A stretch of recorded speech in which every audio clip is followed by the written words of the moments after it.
Hello বন্ধুরা, এই দেখো আমি আজকে দিদি বাড়িতে বেড়াতে এসেছি। তো তোমরা জানো আমি দিদি বাড়িতে ঘন ঘনই আসি, তো আজকেও এসেছি। এসে দেখছি দিদি বাড়িতে প্রচুর টক শাক হয়েছে। তো টক শাক দেখে আমি আর লোভ সামলাতে পারলাম না, কারণ আমার খুব প্রিয়। তো আমি যাচ্ছি টক শাক ছিঁড়তে, তোমরা আমার সঙ্গে থেকো, দেখো আমি টক শাক ছিঁড়ছি। আসো তোমরা।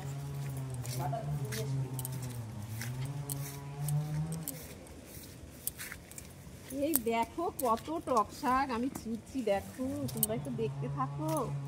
এই দেখো এই টক শাকগুলো রান্না করব, ছোট মাছ দিয়ে যদি রান্না করি খেতে এত সুন্দর না, জাস্ট মুখে লেগে থাকবে, খাবে আর মানে কি বলবো, মুখে লেগেই থাকবে, এত সুন্দর টক শাক। এই দেখো কি সুন্দর, দেখো কত টক শাক। মানে এইগুলো আমি দেখেছি এর আগে, আমার ছোটবেলায় আমাদের বাড়ির আশেপাশে কি আমাদের বাড়িও কখনো সখনো হয়েছে, দেখেছি। কিন্তু এই অনেক বছর হয়ে গেল বিয়ে হয়ে এখানে আসার পরে আর আমি দেখিনি এই টক শাকগুলো। তো এখন আবার দিদি বাড়িতে দেখছি, দেখে আমার ভীষণ ভালো লেগেছে। যাই হোক বন্ধুরা, আমি তুলে নিয়েছি টক শাক, এই দেখো তুলে আবার বেরিয়ে যাচ্ছি। তো সঙ্গে থেকো, এই যে তোলা হয়ে গেছে, এটা রান্না করে তারপর তোমাদের দেখাবো, ঠিক আছে? একটা প্যাকেট নিয়ে নিলাম, আর প্যাকেটে এই শাকগুলো সব ভরে দিচ্ছি। তো দেখো গাছে কি সুন্দর বেগুন হয়েছে, কি সুন্দর বেগুন। আমি এবারে বেগুন তুলবো। আমার এখন বেগুন দেখে আমি লোভ সামলাতে পারি না, ছোট ছোট বেগুন আমি খুব ভালোবাসি, সত্যি কথা, বেগুনও আমার একটা ফেভারিট খাদ্যের মধ্যে পড়ে।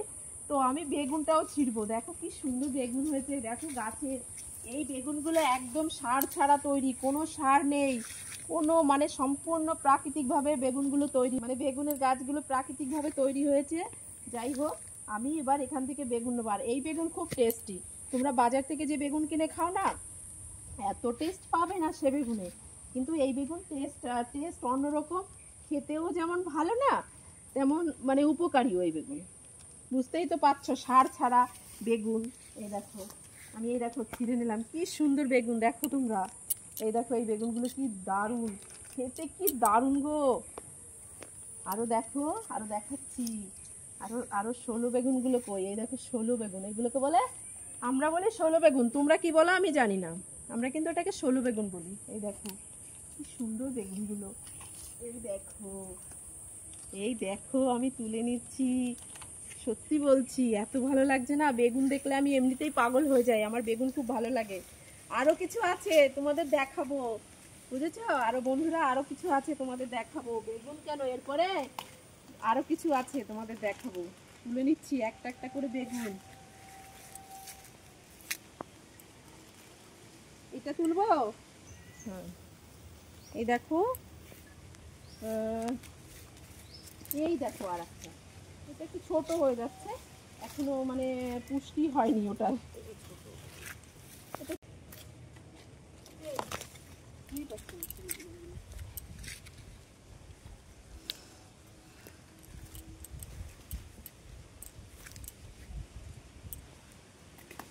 দিদিও আমাকে হেল্প করছে, সঙ্গে সঙ্গে দেখো দিদিও চলে এসেছে, আমি আবার খুঁজে পাচ্ছি না, তার জন্য দিদি আবার চলে এসেছে, বলছি এই একটা এই একটা, করতে করতে বেগুন সব ছিঁড়ে ফেললাম গাছে, দেখো কত বেগুন।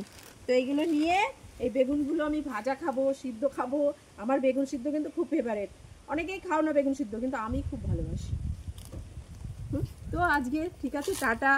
আবার আসবো, আবার কোনো নতুন ব্লগ নিয়ে আমি অপর্ণা তোমাদের সামনে হাজির হব, কথা দিচ্ছি, আবার আসবো নতুন নতুন ব্লগ নিয়ে।